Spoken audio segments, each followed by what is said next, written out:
Hey foodie friends, come along with me as I whip up my version of Mapo Tofu that's so good you'll never want takeout again. Let's get saucy.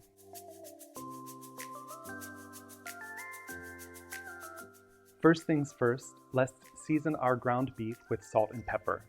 We'll give that a good mix and then set it aside. One of the things I love about Chinese cuisine is how it can be both complex and simple at the same time. Mapo Tofu, for example, is a classic dish that's both delicious and easy to make. And yet, it's also one of those dishes that can be quite intimidating if you've never cooked it before. But trust me, once you learn how to make it, you'll be hooked. Sure, takeout is convenient, but let's be real foodie friends, it can also be expensive, and the quality can be hit or miss. Plus, whenever you cook at home, you can customize any dish to your liking. Typically, Mapo Tofu is made with soft tofu, but I prefer to use a firm tofu. I also like to freeze my tofu. When you freeze it, as the ice crystals form, they tear through the tofu, creating pockets that will absorb so much more sauce and flavor. You can see the texture here and how much water I can squeeze out. And we'll just cut this into cubes. Moving over to the stove, in a large pot, we're going to brown our ground beef and let it cook until it gets nice and crispy. Then we'll reserve some of the fat to cook our aromatics in and set the cooked beef to the side.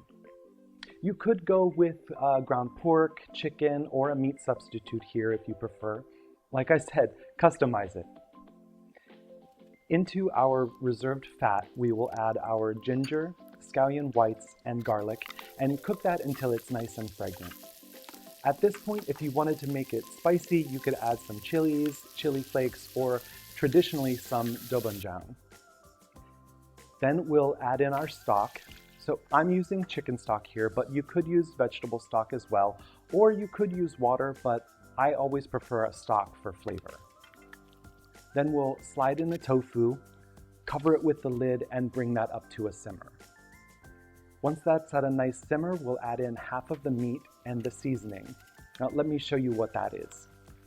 So I mixed 2 tablespoons of dark mushroom soy sauce, 1 tablespoon of mirin, and 2 heaping tablespoons of black bean and garlic sauce. Typically, you would add fermented black beans, but I already had the black bean sauce, which is made from fermented black beans, so I just used that. We'll bring all that back up to a boil and let it cook for about 5 or 6 minutes. Now, I've also mixed together a tablespoon and a half of cornstarch with about the same amount of water. So after this is cooked for the allotted 5 to 6 minutes, we'll drizzle in about half of that slurry, give it a stir, and then add in the other half. Stir that in again and allow it to thicken. Now let's add the rest of the meat and take it off the heat. Finally, we'll finish this up with a drizzle of sesame oil, some of the scallion greens, and some white sesame seeds. And for myself, because my husband doesn't like things too spicy, I'll add some Sichuan pepper. I just toasted up some Sichuan peppercorns and crushed them in a mortar and pestle. We'll serve that over some steamed rice and enjoy. The flavor is so rich. The ginger and garlic are there, but they're not overpowering. The tang of the black bean sauce is amazing, and the texture of that tofu is perfect. Like I said before, it absorbs so much of that flavor. Oh, so good. Okay, foodie friends, thanks as always for joining me here on Getting Saucy with Chef Lin.